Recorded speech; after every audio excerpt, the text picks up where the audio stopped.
ప్రజా సమస్యల పరిష్కార వేదిక ప్రజా దర్బార్ సత్ఫలితాలు ఇస్తోంది. ప్రజల వినతిపై ప్రజా ప్రతినిధులు స్పీడ్గా స్పందిస్తున్నారు. ఈ నేపథ్యంలో మచిలీపట్నం ఆర్టీసీ కాలనీకి చెందిన బొర్రా వెంకటేశ్వరరావు కుమార్తె యుక్త అనారోగ్యంతో బాధపడుతోందని తెలుసుకున్న మంత్రి కొల్లు రవీంద్ర వేగంగా వారికి సహాయం అందించారు. బాలికకు వైద్య ఖర్చుల నిమిత్తం 6 లక్షల రూపాయలు మంజూరు చేయించారు. అంతటితో ఆగకుండా వెంటనే బాధితుల ఇంటికి వెళ్లి సీఎంఆర్ఎఫ్ చెక్ను అందజేశారు. కూటమి ప్రభుత్వం పేదల ప్రభుత్వమని, ఆపదలో ఉన్న వారికి వెంటనే సహాయం అందించడం ఎంతో సంతోషంగా ఉందని మంత్రి కొల్లు రవీంద్ర అన్నారు. సీఎం రిలీఫ్ ఫండ్ కింద మరి ఎవరైతే వైద్య సహాయం కోసం ముఖ్యంగా ఎన్టీఆర్ వైద్య సేవల్లో కవర్ కావో వాళ్ళకు కూడా మరి వైద్యానికి ఎక్కడ ఇబ్బంది పడకూడదని చెప్పి ఆలోచించి సీఎం రిలీఫ్ ఫండ్ని ఏర్పాటు చేయడం జరిగింది. సీఎం రిలీఫ్ ఫండ్ కింద రాష్ట్ర వ్యాప్తంగా కూడా కొన్ని కోట్ల మందికి మరి కోట్లాది రూపాయల సహాయాన్ని ముఖ్యమంత్రి గారు సహాయ నిధి నుంచి అందిస్తూ ఉన్నారు. అందులో భాగంగా మన మచిలీపట్నంలో కూడా మరి ఈరోజు దగ్గర 66,58,185 రూపాయలని 42 మందికి అంటే ఎల్ఓసి కానీ ఫీజు రీఎంబర్స్మెంట్ కానీ చేసి అందిస్తున్నాం. ఇప్పుడే మరి బొర్రా యుక్త తను 2 years బ్యాక్ ఫీవర్ రావడం జరిగింది.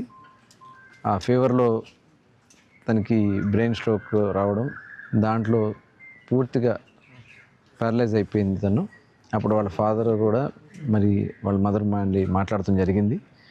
బొర్రా వెంకటేశ్వరరావుకి ఆ రోజు రెయిన్బో హాస్పిటల్లో ట్రీట్మెంట్ గురించి కూడా వాళ్ళకి డాక్టర్ గారు చెప్పి జాగ్రత్తగా చేయమని చెప్పడం జరిగింది. నిజంగా అది బ్యాడ్ లక్, ఎందుకంటే 8th క్లాస్ చదువుకుంటుంది. హాలిడేస్లో ఇలా జరగడం అనేది చాలా బాధాకరం. దాదాపు 2 years నుంచి ఇబ్బందులు పడుతూ ఉన్నారు. ఇవాళ సీఎం రిలీఫ్ ఫండ్ నుంచి 6 లక్షల రూపాయలు వారికి చెక్ రూపేణ గౌరవ ముఖ్యమంత్రి గారు పంపించింది, వారికి అందజేయడం జరిగింది. నిజంగా చాలా బాధాకరం, ఎందుకంటే ఆయన సాఫ్ట్వేర్ ఎంప్లాయ్. మరి దాదాపు 50 లక్షల దగ్గర ఆయన పాప కోసం ఖర్చు పెట్టి ఉద్యోగం కూడా వదిలేసి 2 yearsగా పాపకే సర్వీస్ చేస్తూ ఉన్నారు. మరి కొద్దిగా బాధ కలిగినటువంటి పరిస్థితి. తప్పకుండా పాప కోలుకోవాలని చెప్పి ఆ భగవంతుని ప్రార్థిస్తూ ఇంకా ఫర్దర్గా ఏదైనా సహాయ సహకారాలు ఉన్నా ప్రభుత్వ పరంగా చేయాల్సినవి కూడా తప్పకుండా చేస్తాం.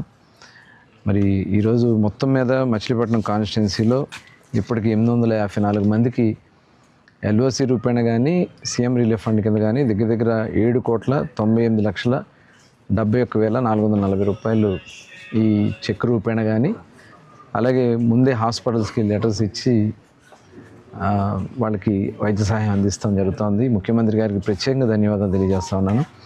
ఎందుకంటే లాస్ట్ 5 yearsలో చాలామంది దీన్ని పూర్తిగా ఆపేశారు. ఆ గవర్నమెంట్లో జగన్ రెడ్డి గారు అసలు ఈ కార్యక్రమే చేయకుండా మరి చాలా ఇబ్బందులు పడినటువంటి పరిస్థితి చూసాం.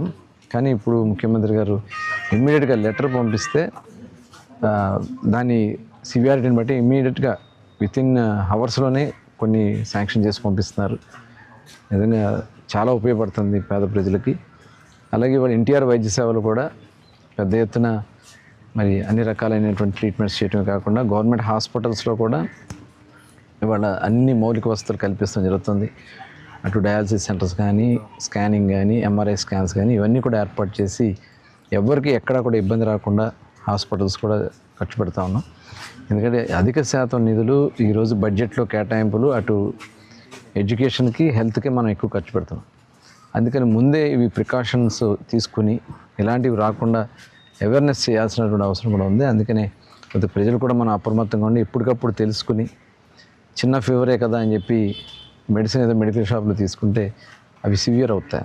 దానివల్ల ఫర్దర్గా ఎలాంటి ఇబ్బందులను వస్తాయి. దయచేసి అలాంటివి కాకుండా ఏదైనా ప్రాబ్లం వచ్చినప్పుడు ఇమ్మీడియట్గా డాక్టర్ని సంపాదించుకుని ముందే మనం అలర్ట్ అయితే ఇలాంటివి రాకుండా ఉంటాయి. దయచేసి అందరూ కూడా జాగ్రత్తగా ఉండాలని కోరుకుంటూ మరొకసారి గౌరవ ముఖ్యమంత్రి చంద్రబాబు నాయుడు గారికి కూడా ప్రత్యేకంగా ధన్యవాదాలు.